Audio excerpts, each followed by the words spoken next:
Welcome to Smart Reads in Minutes.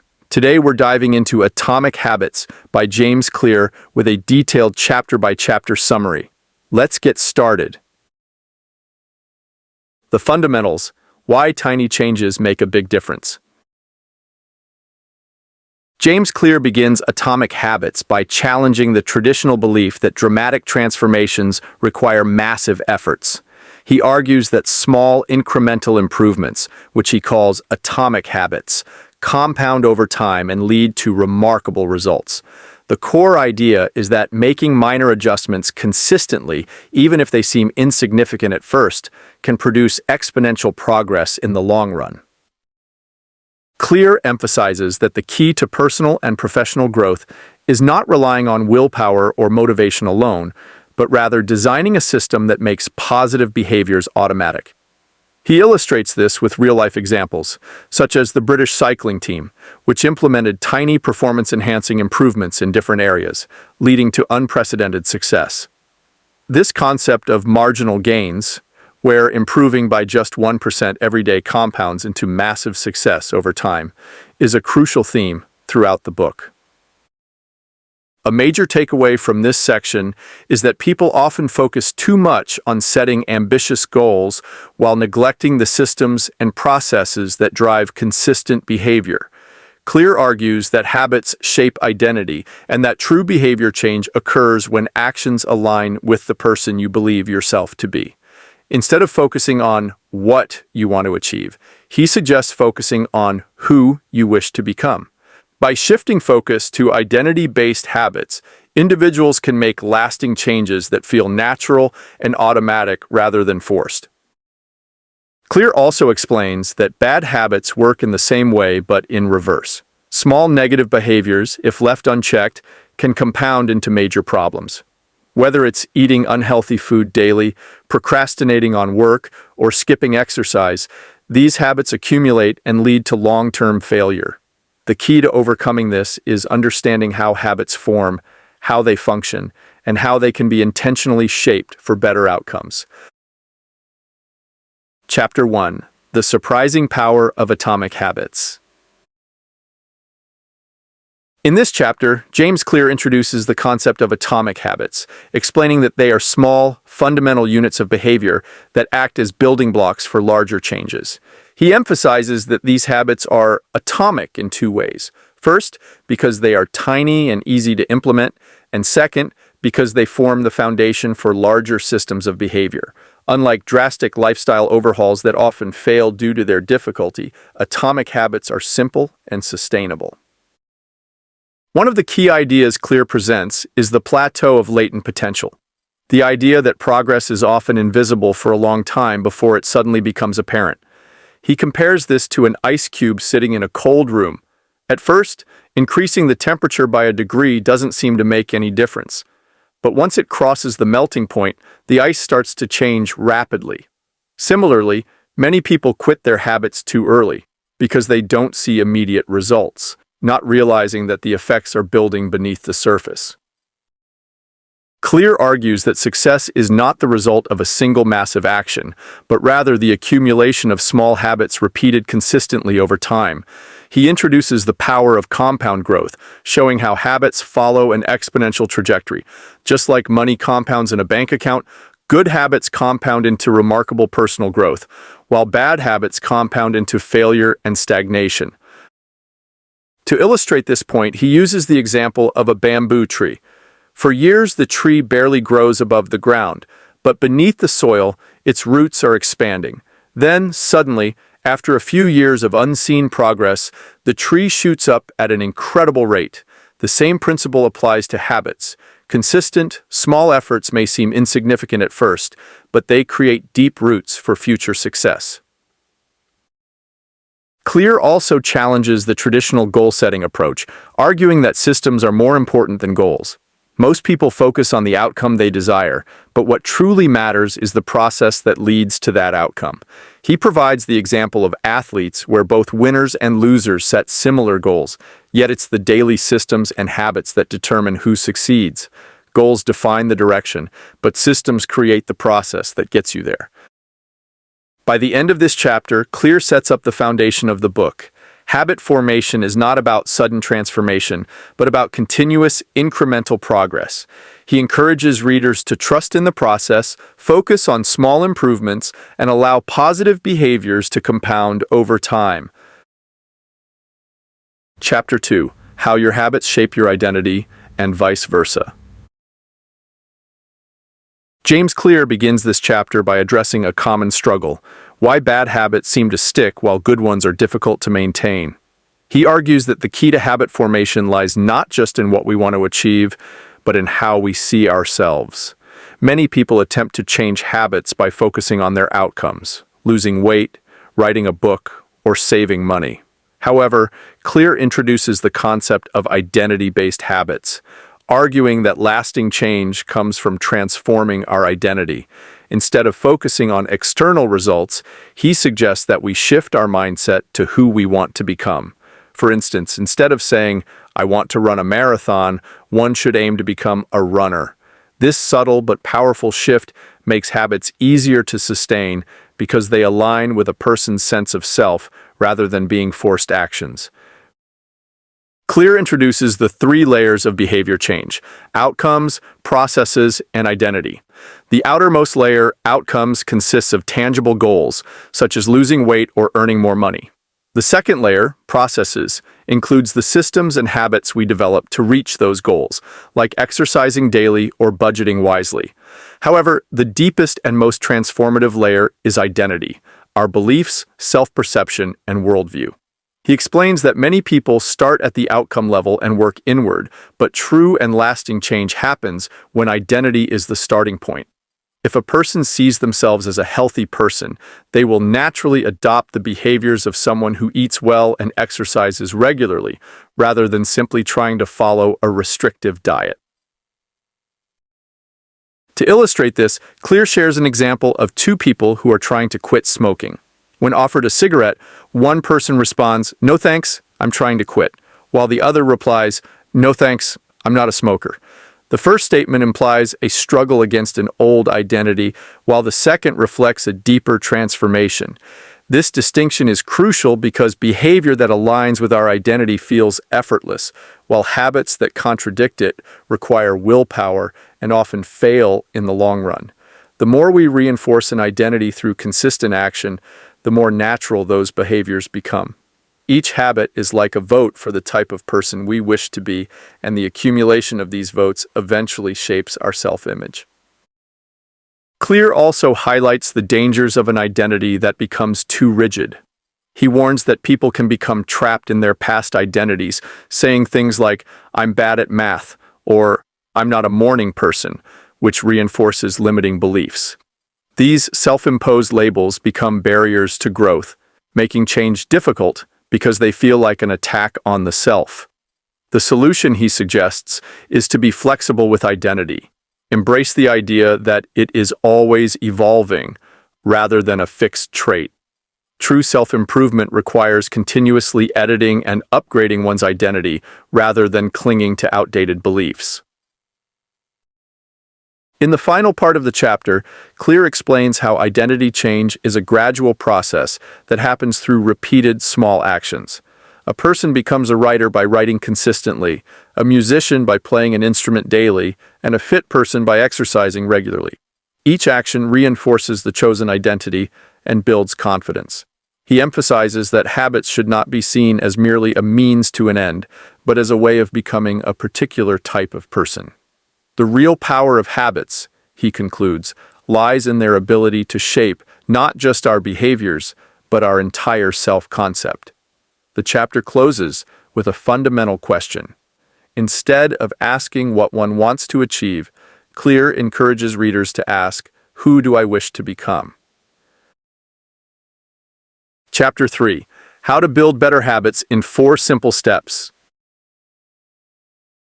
Clear opens this chapter by discussing the foundational work of psychologist Edward Thorndike, whose experiments with cats in puzzle boxes laid the groundwork for understanding habit formation.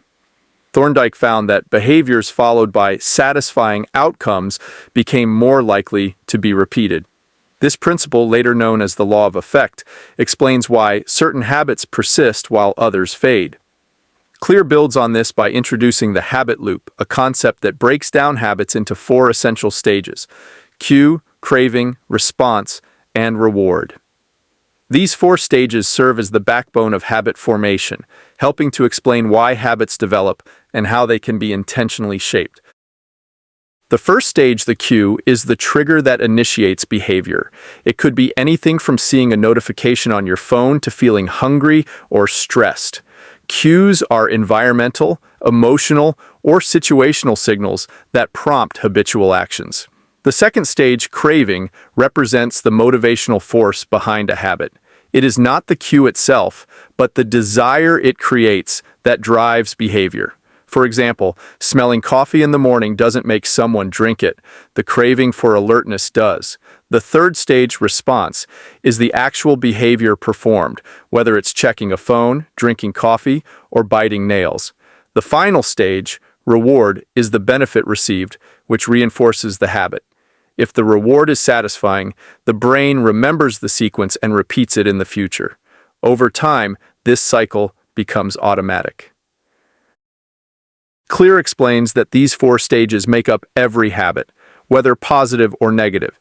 To create good habits, one must make cues obvious, cravings attractive, responses easy, and rewards satisfying. Conversely, to break bad habits, one should make cues invisible, cravings unattractive, responses difficult, and rewards unsatisfying. He calls this the four laws of behavior change, which provide a practical framework for designing habits intentionally.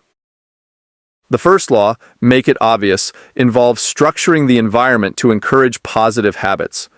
Clear emphasizes that habits are often triggered by environmental cues, so arranging surroundings to promote desired behaviors makes them easier to follow. For example, placing a book on a nightstand makes it more likely that someone will read before bed.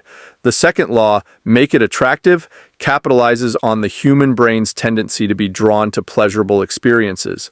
This can be done through temptation bundling, pairing a desired habit with something enjoyable, like listening to music while exercising.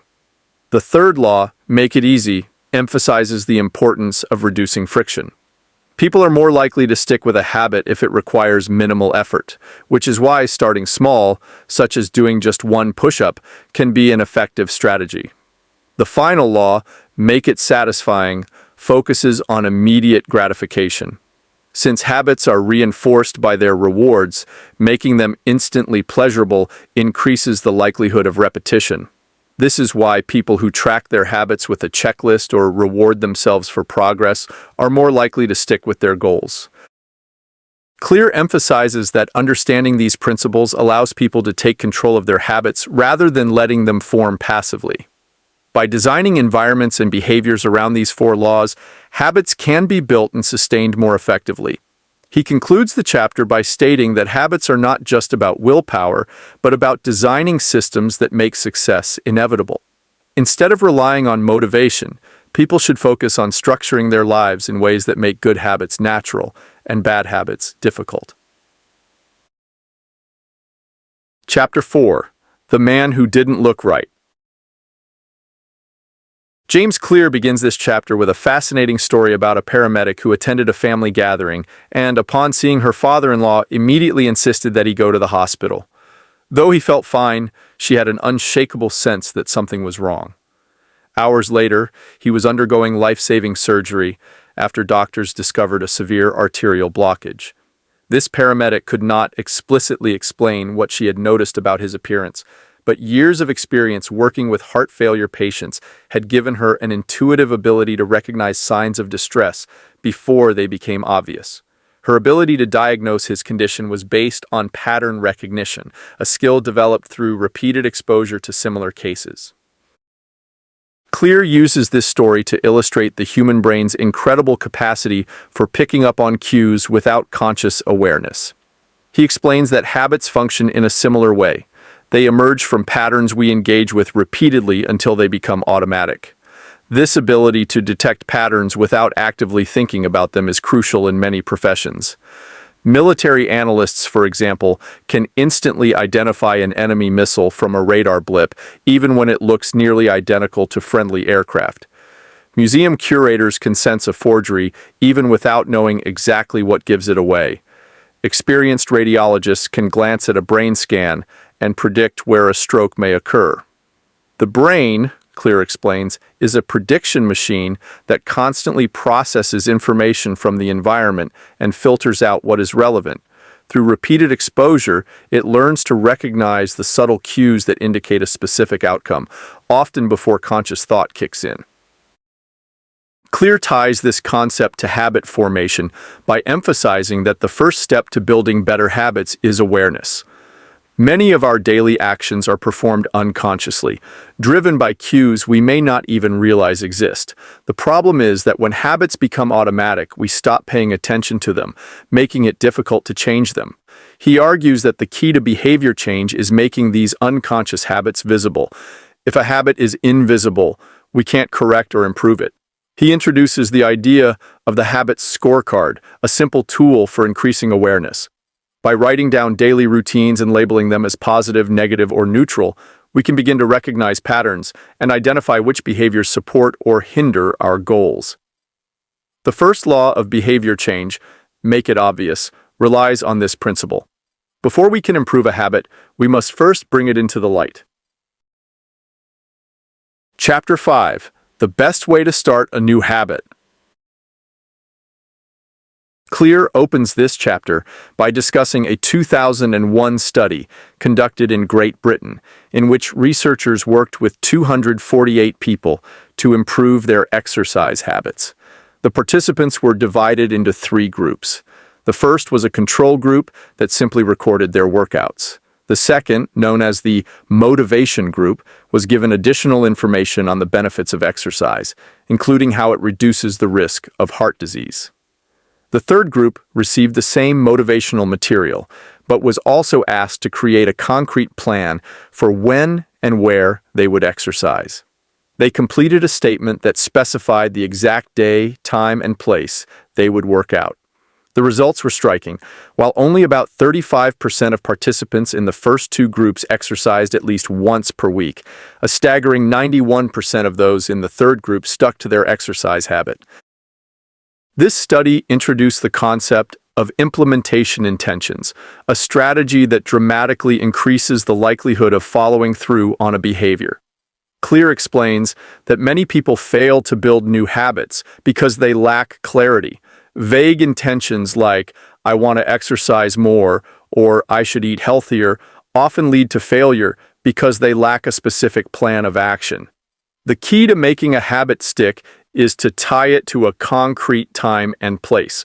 By clearly defining when and where a habit will occur, we remove ambiguity and increase the likelihood of following through. Beyond setting a time and place, Clear highlights that our habits are largely shaped by our environment. Cues that trigger behaviors are often tied to specific locations, so linking a habit to a particular context makes it easier to sustain.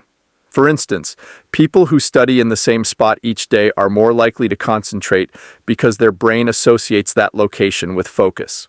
Similarly, those who exercise at the same time every morning are more likely to stick with it because the routine becomes ingrained. He explains that motivation alone is unreliable. Our environment and structured plans are what truly determine whether a habit takes root. Clear expands on this idea by introducing habit stacking, a strategy derived from research by Stanford professor B.J. Fogg. Instead of trying to create a new habit from scratch, it can be stacked onto an existing routine. For example, if someone wants to build a reading habit, they could attach it to an established behavior. After I pour my morning coffee, I will read 1 page of a book. By anchoring new behaviors to existing routines, habit stacking makes it easier to integrate them into daily life. The chapter concludes with a powerful insight. Habits are more likely to succeed when they are tied to a clear plan and seamlessly woven into our daily routines. The best way to start a habit is not by relying on willpower, but by designing a system where success is the default. By implementing structured plans and leveraging environmental cues, good habits become inevitable rather than optional. Chapter 6. Motivation is overrated. Environment often matters more. James Clear begins this chapter by challenging the common belief that motivation is the key to habit formation. Instead, he argues that our environment plays a far more significant role in shaping our behaviors. He illustrates this with a compelling example from Dr. Ann Thorndike, a primary care physician at Massachusetts General Hospital in Boston. Thorndike and her colleagues conducted a 6-month study to see if they could influence the eating habits of hospital visitors and staff without using any direct motivation. Rather than trying to persuade people to make healthier choices, they altered the layout of the cafeteria, changing the choice architecture. Initially, the refrigerators near the cash registers contained only soda, but they added bottled water as an option. They also placed additional baskets of water bottles around the cafeteria. Over the next 3 months, soda sales dropped by 11.4%, while bottled water sales increased by 25.8%.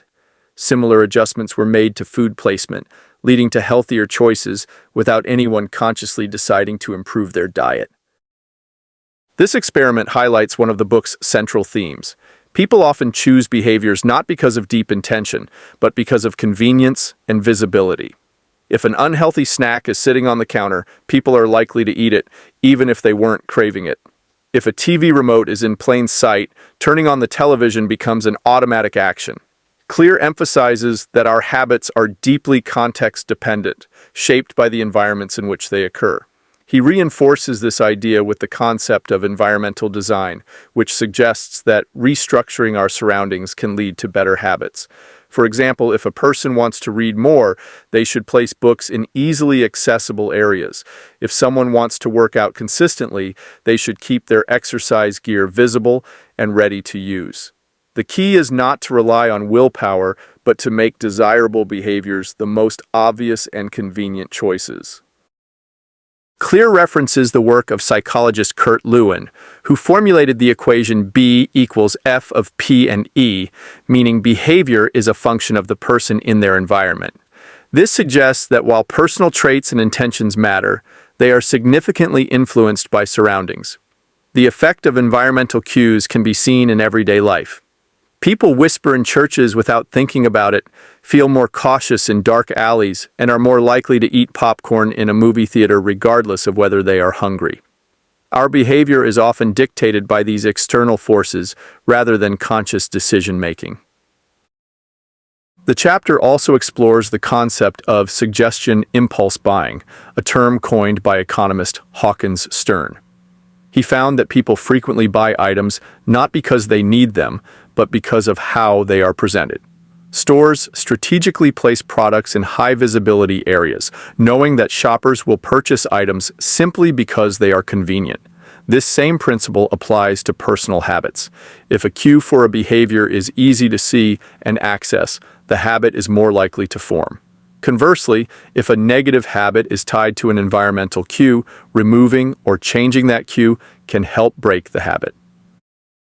Clear concludes by emphasizing that the best way to build good habits is not through sheer willpower, but through environmental optimization.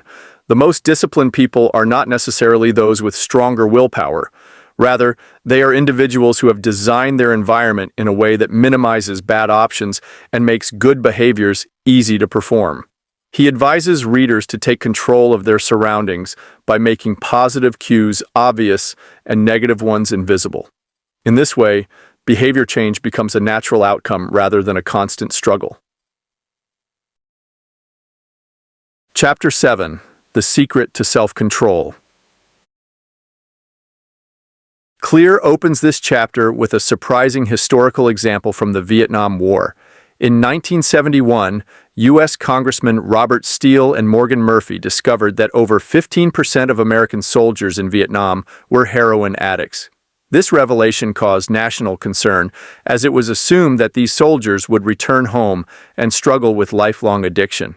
However, research led by Lee Robbins revealed an unexpected outcome. When the soldiers returned to the U.S., nearly 90% of them stopped using heroin almost immediately. This finding contradicted conventional wisdom, which held that heroin addiction was nearly impossible to overcome. The key factor in their recovery was not personal willpower, but the radical change in environment. In Vietnam, heroin use was reinforced by stress, peer influence, and easy accessibility. Once the soldiers left that setting, the environmental triggers disappeared, and so did their addiction. This case study highlights one of Clear's core arguments. Self-control is not about heroic willpower, but about avoiding temptations in the first place. He explains that people who appear to have great self-control are often simply those who structure their lives to minimize exposure to temptation. Studies show that disciplined individuals spend less time in situations that require them to resist urges. Rather than fighting temptation repeatedly, they reduce its presence in their lives altogether. For example, people who don't keep junk food at home don't have to exert willpower to resist it.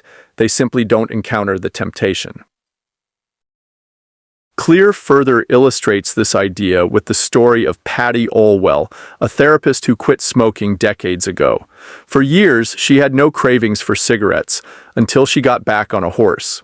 Decades earlier, she had developed the habit of smoking while horseback riding. Even though she had long since quit, the act of riding a horse reactivated the craving. This demonstrates how deeply ingrained habits remain in our brains, even if they lie dormant for years.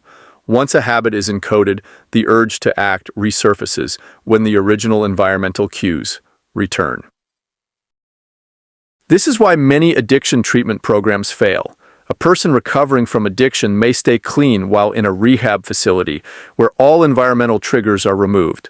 But when they return home, surrounded by old cues and familiar stressors, they relapse. The most effective long-term strategy is not sheer willpower, but modifying the environment to remove triggers. For instance, an alcoholic trying to quit should avoid bars. Someone trying to reduce phone usage should remove social media apps, and someone trying to focus on work should leave their phone in another room. Clear introduces the concept of cue-induced wanting, which refers to how external triggers create cravings almost instantly. Scientists have found that showing addicts a picture of cocaine for just 33 milliseconds, too fast for conscious awareness, can still activate the brain's reward system and spark cravings. This highlights the unconscious power of environmental cues in driving behavior. Because cravings arise automatically, the best defense is to avoid exposure to the cues that trigger them, rather than trying to resist them once they appear. The chapter concludes with a crucial insight. Self-control is not a long-term strategy. People can resist temptation in the short run, but over time, willpower depletes and old habits resurface. Instead of relying on willpower, the most effective approach is to make bad habits invisible and good habits obvious. By structuring environments to eliminate negative cues and reinforce positive ones, people can make self-control effortless. This is the real secret to lasting behavior change. Design your life so that the easiest choice is the best choice. Chapter 8. How to make a habit irresistible. James Clear begins this chapter by discussing the work of Dutch scientist Nico Tinbergen, whose experiments in the 1940s provided insight into how organisms respond to exaggerated stimuli. Tinbergen observed that newly hatched herring gull chicks instinctively pecked at a red dot on their parents' beaks to signal hunger. When he presented them with an artificial beak that had an enlarged red dot or multiple dots, the chicks reacted even more intensely, pecking at it with greater enthusiasm. This phenomenon, which Tinbergen and his colleagues termed supernormal stimuli, demonstrated that organisms, including humans, are hardwired to respond to amplified versions of natural cues. Clear applies this idea to human behavior, explaining that modern society is filled with exaggerated stimuli designed to trigger our natural desires. Junk food, for example, is engineered to contain unnaturally high levels of sugar, salt, and fat, making it far more appealing than the natural foods our ancestors consumed. Social media platforms exploit the brain's reward system by providing an endless stream of instant gratification, far more stimulating than traditional face-to-face interactions. These artificially enhanced versions of reality hijack our dopamine-driven feedback loops, making certain behaviors, whether eating unhealthy food, binge-watching TV, or scrolling endlessly on social media, irresistible. The key takeaway from these insights is that habits are deeply tied to dopamine, the neurotransmitter responsible for motivation and craving. Clear highlights research showing that dopamine is not just released when we experience pleasure, but also when we anticipate it. This is why gambling addicts feel a dopamine spike before placing a bet, and why drug users experience intense cravings just by seeing drug-related paraphernalia. Anticipation, rather than the actual reward, is what drives human behavior. This principle explains why people become addicted to checking their phones. The mere possibility of receiving a message or notification creates a powerful urge to engage with the device. To make a habit irresistible, Clear suggests using temptation bundling, a concept derived from psychologist David Premack's principle that more probable behaviors will reinforce less probable behaviors. In practical terms, this means pairing an action you need to do with one you want to do. For example, someone who enjoys watching Netflix but struggles with exercise can commit to only watching their favorite show while on a treadmill. By linking an enjoyable activity to a necessary habit, temptation bundling makes the habit more attractive and increases the likelihood of adherence. Clear also suggests designing habits in a way that heightens anticipation. Since the brain responds strongly to expectation, making a habit exciting before it occurs can boost motivation. For example, instead of viewing exercise as a chore, one can reframe it as a chance to feel energetic and accomplished. This mindset shift increases dopamine levels before the habit even starts, making it easier to engage in the behavior. The chapter concludes with a reinforcement of the second law of behavior change. Make it attractive. The more desirable a habit appears, the more likely it is to become ingrained. Since all habits operate on a dopamine-driven feedback loop, leveraging techniques such as temptation bundling and expectation enhancement can make even the most mundane habits feel irresistible. Chapter 9. The role of family and friends in shaping your habits. Clear opens this chapter with the story of Laszlo Polgar, a Hungarian man who believed that exceptional talent was not innate, but could be developed through deliberate practice and the right environment. To test this theory, he and his wife, Clara, decided to raise their children with a singular focus on chess. They homeschooled their daughters, surrounded them with chess books and imagery, and ensured they spent countless hours practicing. The results were extraordinary. All three daughters, Susan, Sophia, and Judith, became world-class chess players, with Judith becoming the youngest grandmaster in history. This story underscores Clear's central argument. The environment we grow up in and the people we surround ourselves with play a critical role in shaping our habits. Humans are inherently social creatures, driven by an evolutionary need to belong to a tribe. Throughout history, survival depended on being part of a group. Ostracization often meant death. This deep-seated desire to fit in means that people unconsciously adopt the habits, behaviors, and preferences of those around them. Clear explains that habits are often a form of social imitation, and we tend to copy behaviors from three distinct groups: the close, the many, and the powerful. The first group, the close, includes family and friends. Research shows that individuals are highly influenced by the behaviors of those they interact with regularly. One study tracking 12,000 people over 32 years found that if a close friend became obese, a person's chances of also becoming obese increased by 57%. Similarly, if one person in a relationship loses weight, their partner is more likely to slim down as well. This underscores the invisible peer pressure that subtly pulls people in a particular direction. While this influence can be negative, such as picking up unhealthy eating habits from family, it can also be harnessed positively. One of the best ways to develop good habits is to surround oneself with people who already exhibit the desired behaviors. For example, if someone wants to become more physically active, joining a community of fitness enthusiasts increases the likelihood of sustained commitment. The second group, the many, refers to the broader culture and social norms. People have an innate tendency to conform to what is considered normal in their environment. This is why cultural expectations dictate everything from dietary habits to fashion choices. Clear argues that societal norms shape behaviors more than individual willpower. If someone moves to a country where walking and cycling are common modes of transport, they are likely to adopt those behaviors even if they previously relied on driving.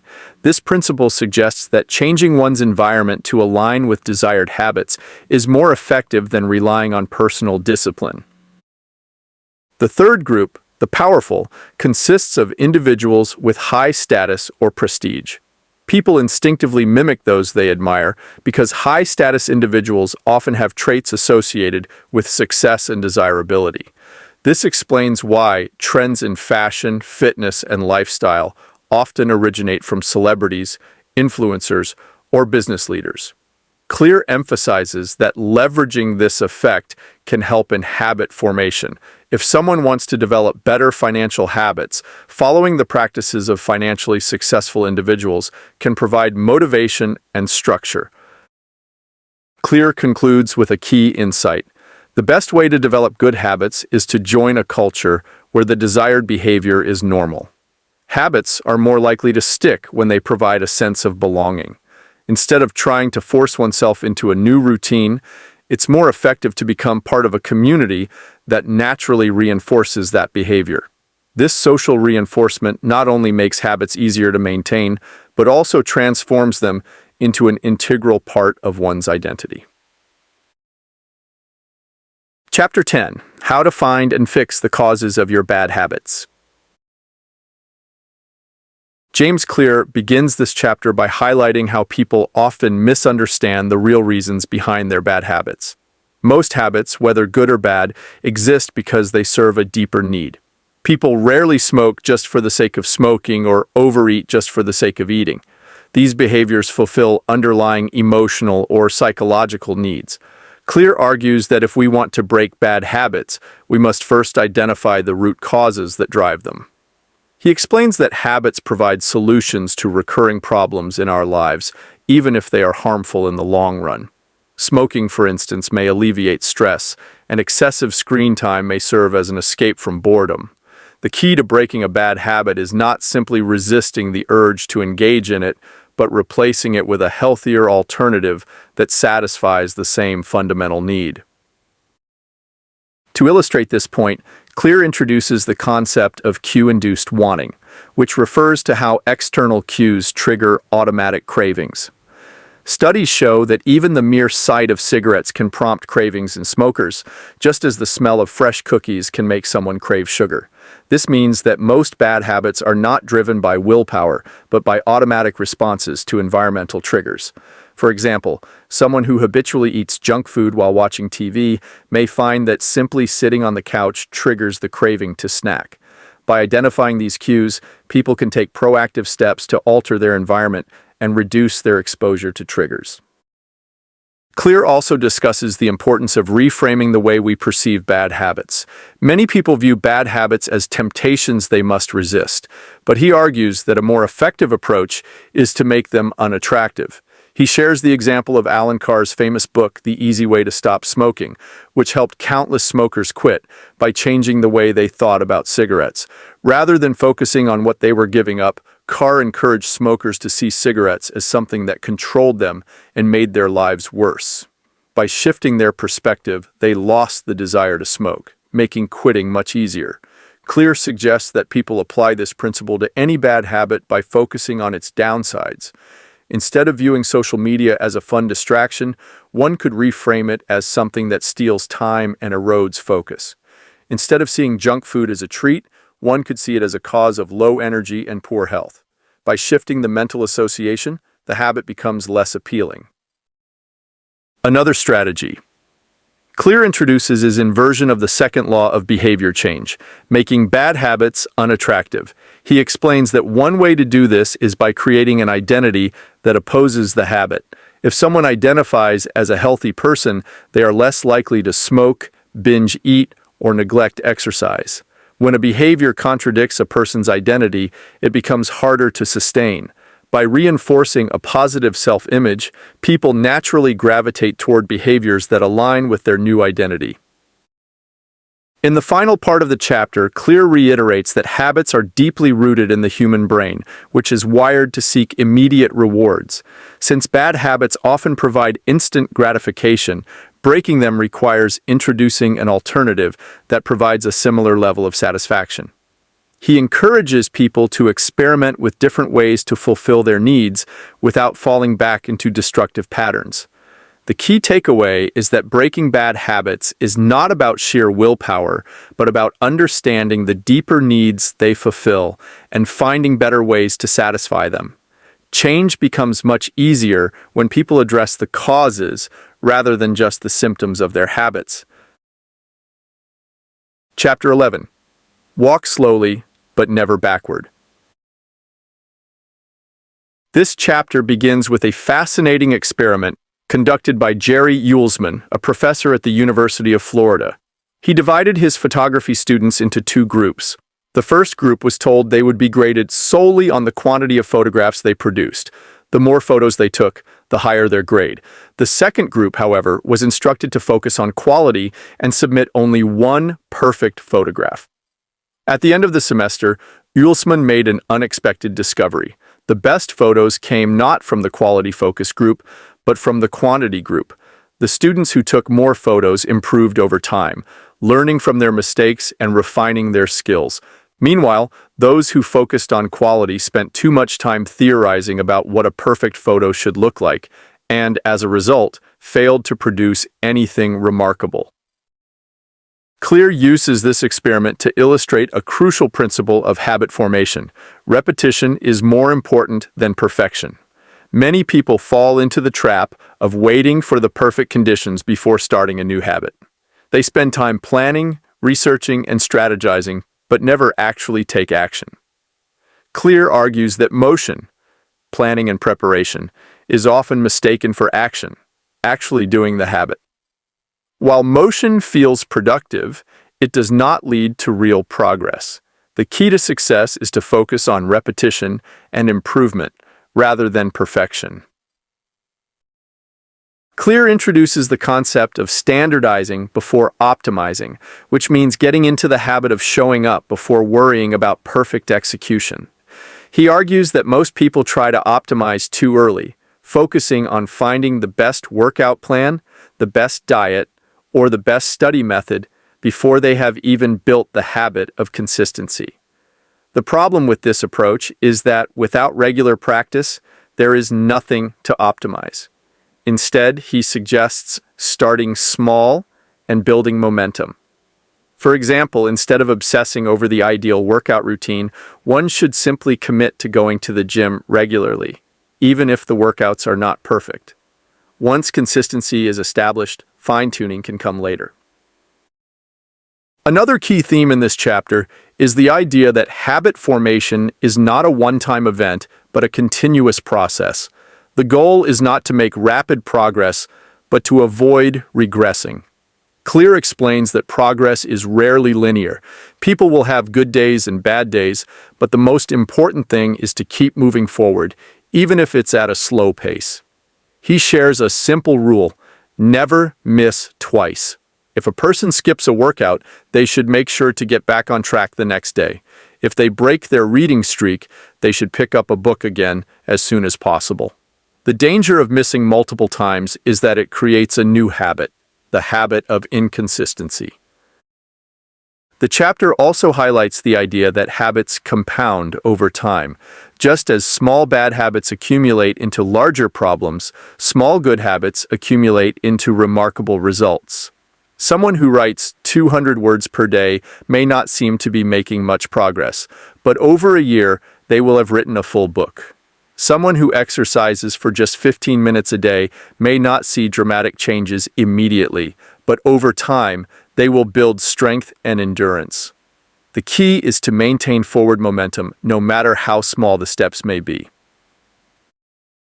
Clear closes the chapter by reinforcing the idea that progress, not perfection, is what leads to lasting change.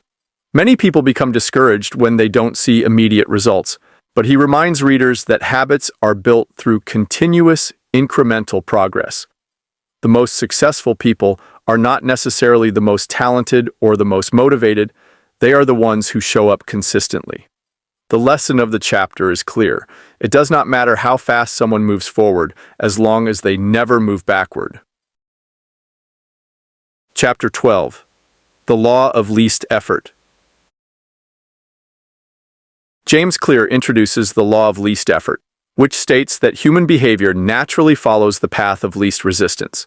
People tend to choose the option that requires the least amount of work, and this tendency has shaped the development of habits throughout history. Clear illustrates this principle by referring to the spread of agriculture across different regions of the world. He explains that agriculture expanded more easily in areas with similar climates because farmers did not have to adapt to drastically different growing conditions. The geographical layout of Europe and Asia, with its east-west axis, allowed for a smoother spread of farming techniques, whereas the north-south orientation of the Americas presented more obstacles due to varying climates. This analogy reinforces the idea that people gravitate toward behaviors that require the least adaptation and effort. Clear explains that energy is a precious resource, and the human brain is wired to conserve it whenever possible. Every action requires a certain amount of energy, and the more effort a habit demands, the less likely it is to stick. If a goal is too ambitious, motivation alone is rarely enough to sustain it. For instance, someone aiming to do 100 push-ups a day may initially feel motivated, but as the effort accumulates, the habit becomes exhausting and difficult to maintain. In contrast, a habit that requires minimal effort, such as doing just one push-up, feels much more manageable, making it more likely to persist over time. The key to building good habits, according to Clear, is reducing friction. He encourages readers to make desirable behaviors easier by designing their environment to support them. If someone wants to read more, they should place books in easily accessible locations. If they want to eat healthier, they should keep fruits and vegetables within sight while hiding junk food. Conversely, increasing friction can help eliminate bad habits. For example, keeping a phone in another room can reduce mindless social media scrolling, and placing alcohol in an inconvenient location can make it easier to drink less. Clear emphasizes that every habit is essentially an obstacle to achieving a desired outcome. People do not actually want the habit itself, they want the result that comes from it. Dieting is an obstacle to being fit. Meditation is an obstacle to feeling calm, and studying is an obstacle to mastering a subject. The more friction that exists between a person and their goal, the harder it is to maintain progress. This is why successful habit formation depends on making good habits easy and bad habits hard. He concludes by reinforcing the idea that habit formation is a process of making the right behaviors effortless. The less resistance people face when trying to adopt a habit, the more likely they are to stick with it. By structuring their environment in a way that minimizes effort for good behaviors and maximizes effort for bad ones, they can create a system that naturally supports positive change. Chapter 13. How to Stop Procrastinating by Using the 2-Minute Rule. James Clear begins this chapter by discussing how small actions can lead to significant results over time. Many people struggle with procrastination because they view tasks as overwhelming. The solution, he argues, is to make habits so easy that it becomes impossible to fail. He introduces the 2-minute rule, which states, when you start a new habit, it should take less than 2 minutes to do. This principle helps people overcome the inertia of inaction by focusing on small, manageable steps rather than the end goal itself. Clear provides examples of how large habits can be broken down into 2-minute versions. Instead of aiming to read before bed each night, a person can start with read 1 page. Instead of committing to exercise for 30 minutes, they can begin with, "Put on my running shoes." The idea is to make the first step so easy that it requires almost no effort. This strategy works because once a habit is started, it is much easier to continue. People often struggle with initiating a task, but once they take the first step, momentum carries them forward. Clear illustrates the effectiveness of the 2-minute rule with the story of a man who lost over 100 pounds by initially committing to going to the gym for just 5 minutes a day. At first, he didn't even exercise. He simply built the habit of showing up. Over time, he naturally started staying longer and working out more. The key takeaway is that establishing the habit of showing up is more important than how much effort is put in at the start. By making habits easy to begin, people build consistency, which eventually leads to more substantial progress. Another example Clear provides is journaling. Many people struggle with the habit because they believe they need to write long, thoughtful entries. However, successful habit formation relies on consistency rather than intensity. Leadership consultant Greg McKeown built a daily journaling habit by intentionally writing less than he felt like. By always stopping before it became a chore, he kept the habit enjoyable and sustainable. This approach aligns with author Ernest Hemingway's belief that the best way to write is to always stop when you are going good, ensuring that the desire to continue remains strong. Clear also highlights that habits shape identity. Performing a habit, even at a small scale, reinforces the identity associated with it. If someone does one push-up every day, they begin to see themselves as the type of person who exercises. If someone reads one sentence every night, they reinforce the identity of being a reader. The goal is to cast small votes for the type of person you want to become. Over time, these small actions accumulate and lead to significant behavioral changes. The 2-minute rule is not just about making habits easy, it is a tool for habit shaping. Clear explains that once a person consistently performs the 2-minute version of a habit, they can gradually scale it up. This method, known as habit shaping, involves progressing from a simple version of a habit to a more advanced one. For instance, someone who wants to become an early riser might first commit to being home by 10 p.m., then turning off all devices at that time, then being in bed, and finally waking up earlier. The idea is to master each phase before progressing to the next, making long-term habit formation much more sustainable. Clear concludes the chapter by reinforcing the idea that doing something, no matter how small, is always better than doing nothing. The biggest mistake people make is aiming too high and getting discouraged. Instead, focusing on small, easy habits allows people to build momentum and gradually expand their efforts. By following the 2-minute rule, they can overcome procrastination and build habits that stick. Chapter 14. How to Make Good Habits. Inevitable and Bad Habits Impossible. James Clear begins this chapter with the story of Victor Hugo, the famous French author who found himself in a desperate situation in 1830. He had spent over a year procrastinating on his book, entertaining guests, and indulging in distractions instead of writing. His publisher, frustrated with the delays, imposed a firm deadline, giving Hugo just 6 months to finish his manuscript.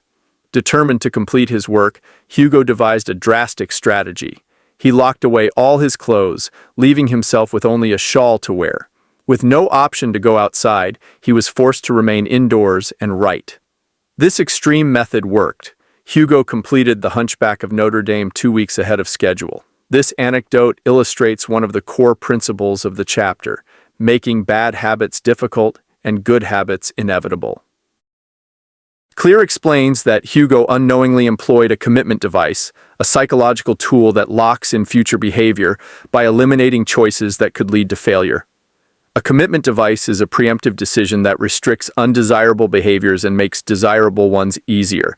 Examples of commitment devices include purchasing food in individual packages rather than in bulk to prevent overeating, putting money in a savings account with withdrawal restrictions, or voluntarily signing up for a gambling exclusion list to prevent oneself from making impulsive bets. These strategies work because they alter the environment in a way that forces better choices. One of the most effective ways to apply commitment devices is to automate good habits. Clear introduces the idea of one-time decisions that improve habits over the long term.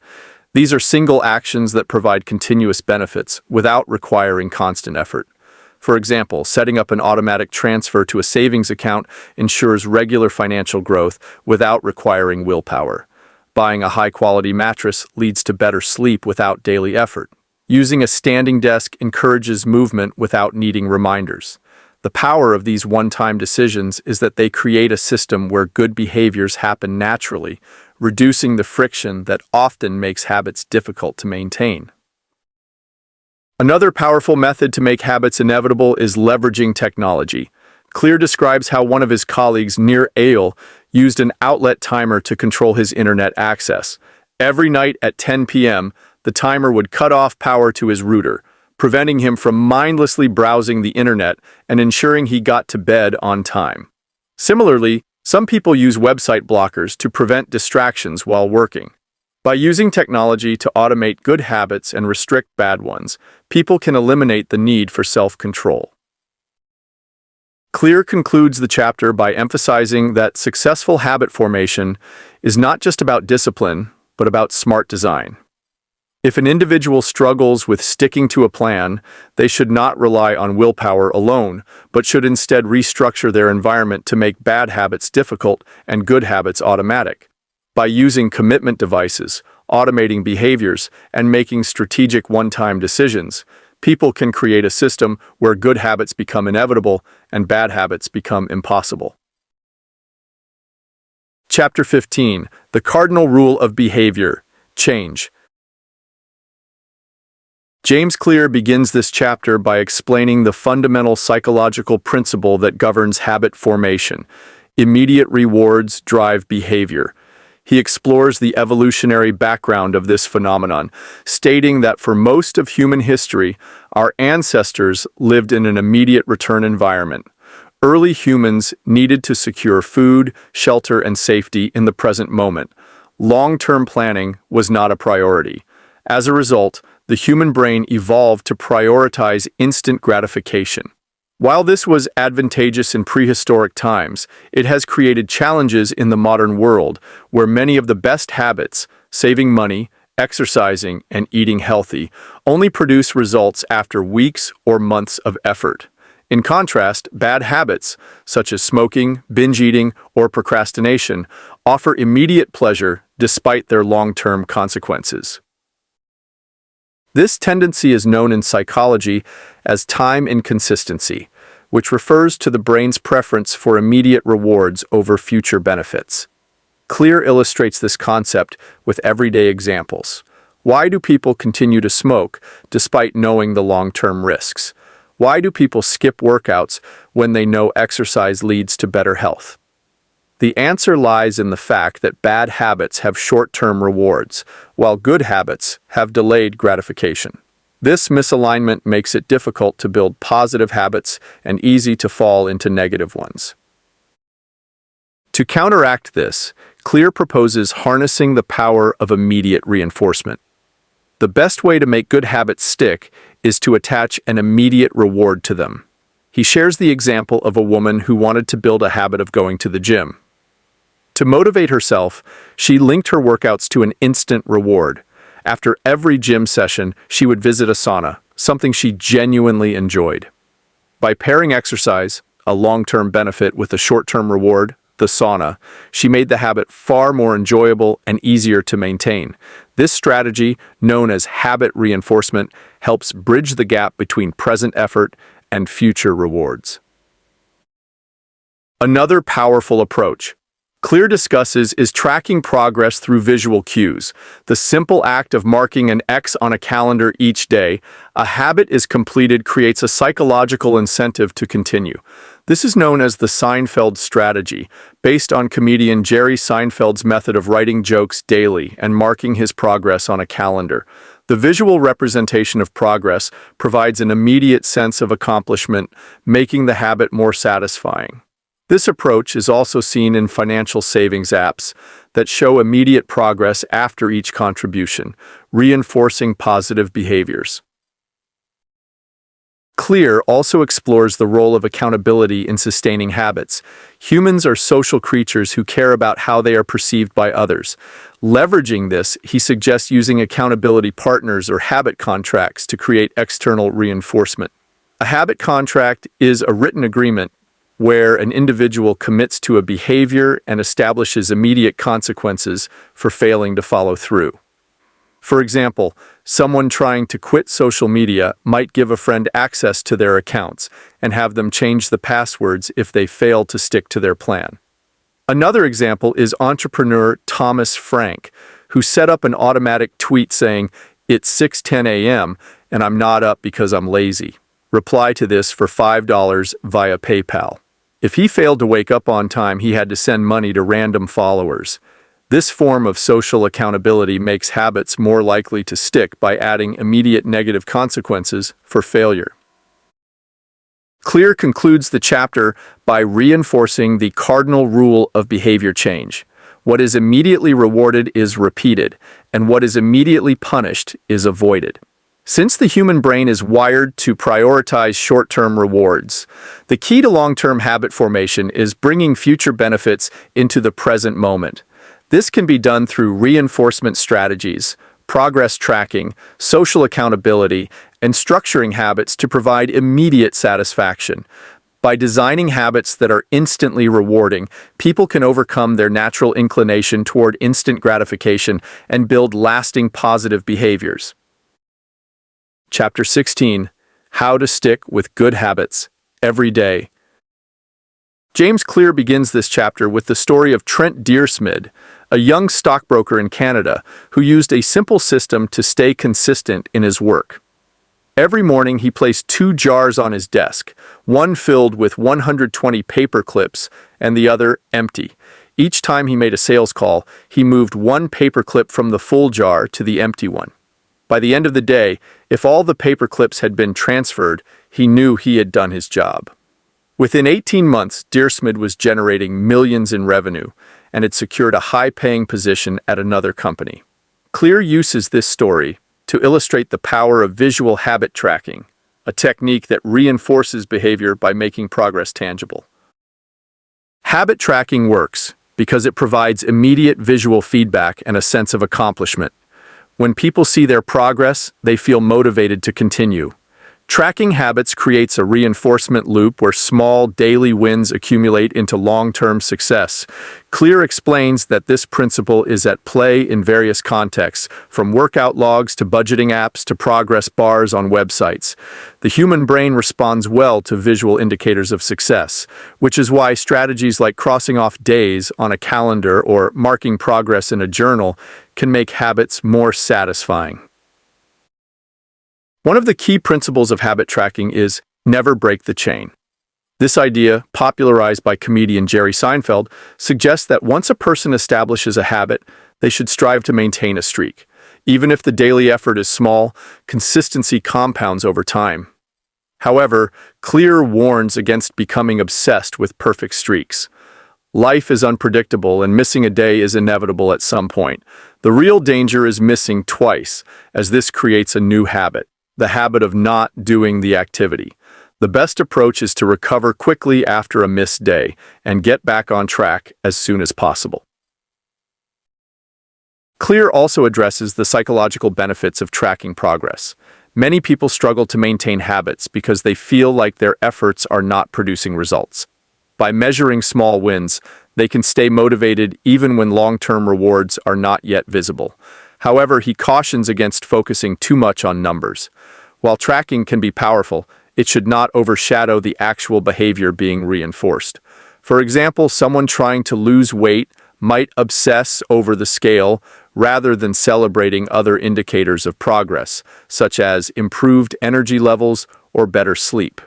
He encourages readers to remain flexible in their tracking methods and to focus on sustainable consistency rather than rigid perfection. In the final section, Clear emphasizes that habit tracking should be easy and enjoyable. If tracking becomes a burden, it can backfire and lead to abandonment of the habit.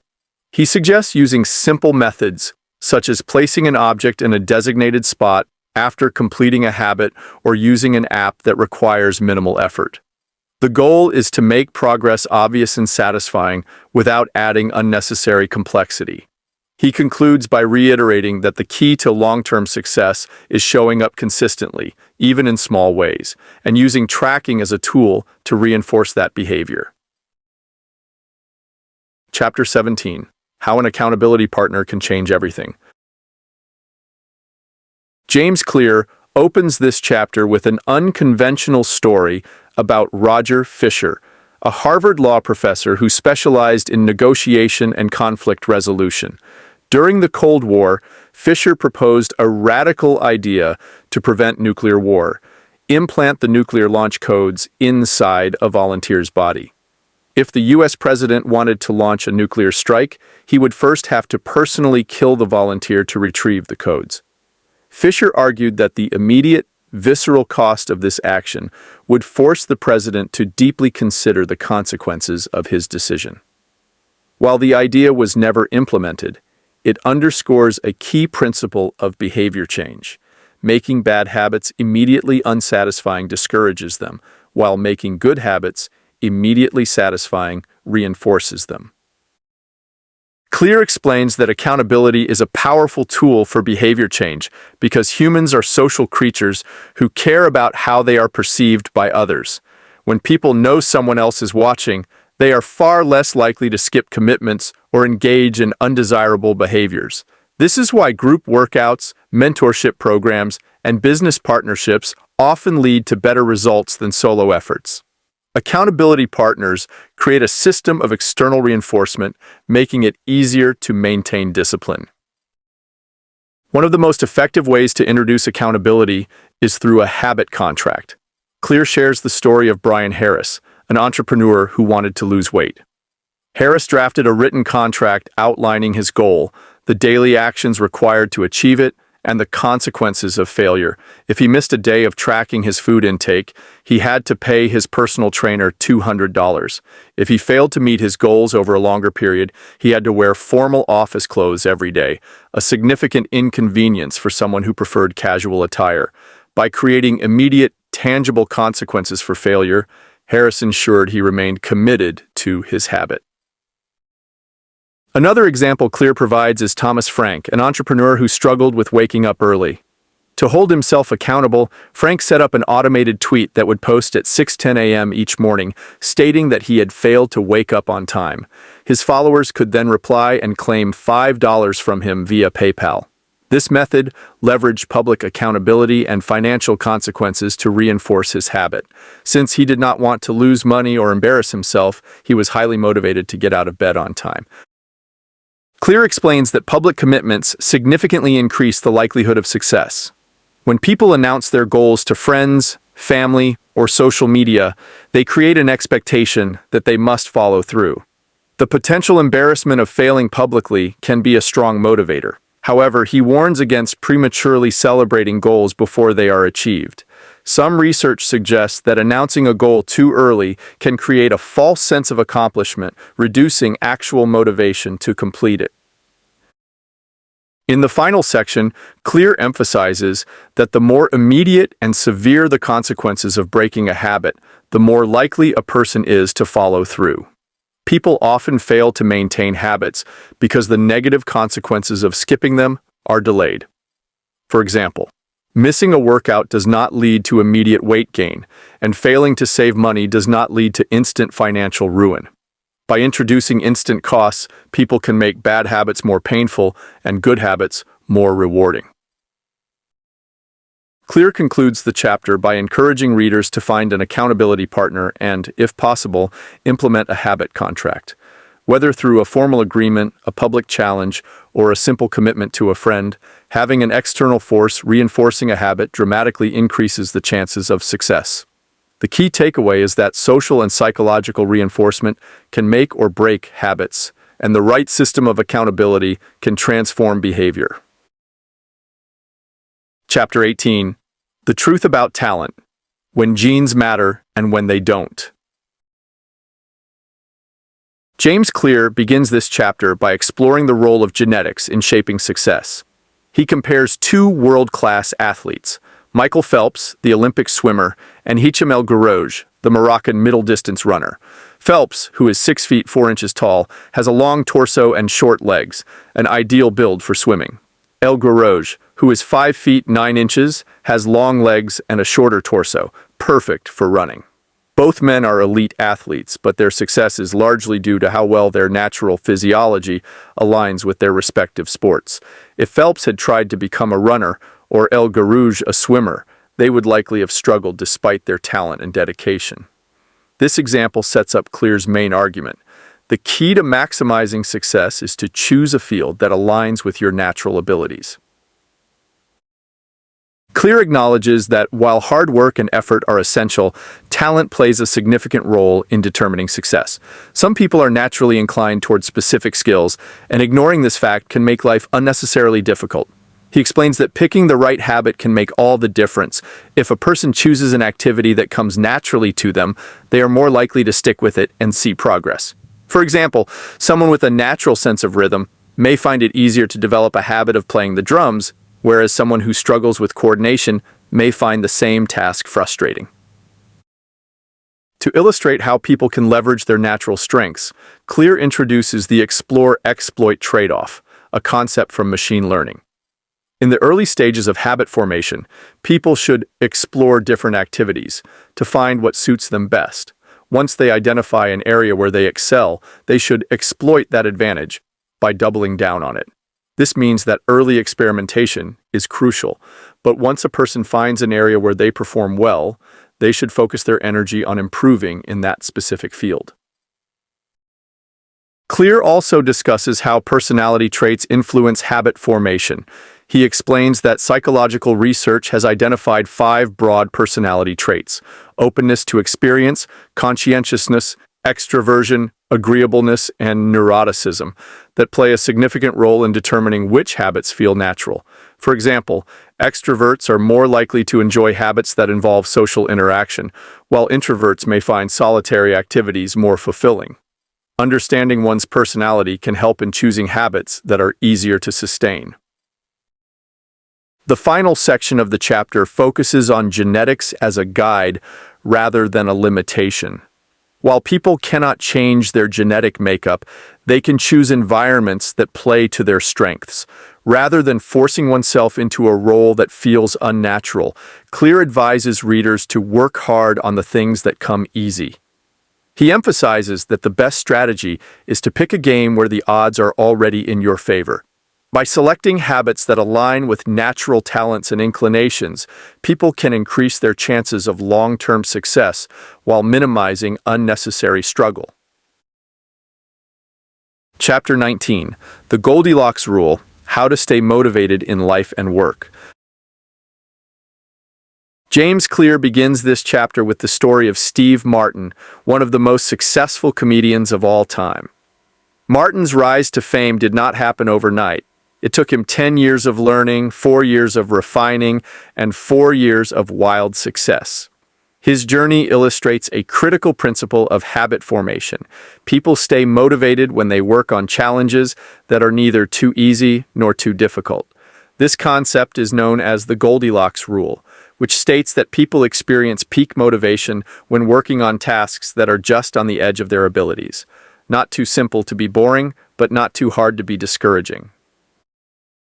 Clear explains that when a task is too easy, people become bored and lose interest. On the other hand, if a task is too difficult, they become overwhelmed and quit.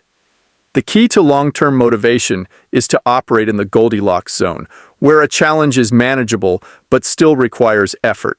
To illustrate this, he gives the example of playing tennis. If an amateur player competes against a child, the match is too easy and quickly becomes dull. If they play against a professional like Serena Williams, the game is too hard, and they will lose every point, leading to frustration. However, if they play against someone of equal skill, the match is engaging because they have a realistic chance of winning, but must put in effort to succeed.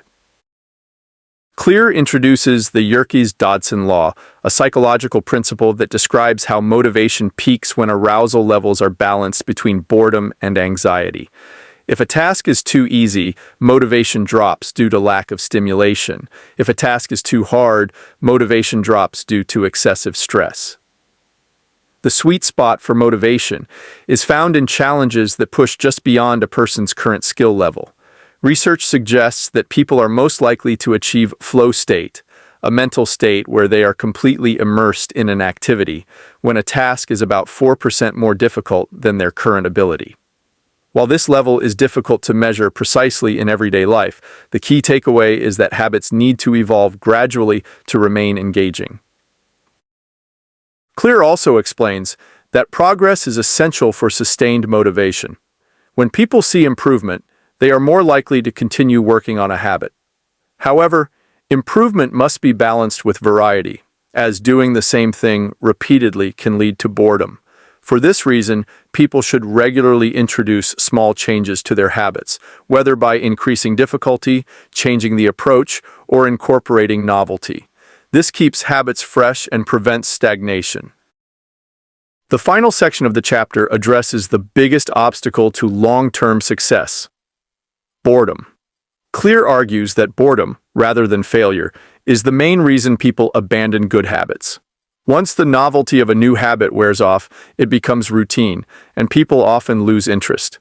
However, successful individuals, whether in sports, business, or creative fields, find ways to embrace the boredom of consistency. Clear shares a conversation with an elite weightlifting coach who explained that the difference between top athletes and everyone else is that champions continue training even when the work becomes repetitive. The best performers understand that repetition is necessary for mastery, and they develop the discipline to show up regardless of whether they feel motivated. Clear concludes the chapter by reinforcing the idea that motivation is not the key to success. Consistency is. Professionals stick to their habits even when they don't feel like it, while amateurs let boredom and lack of excitement derail their progress.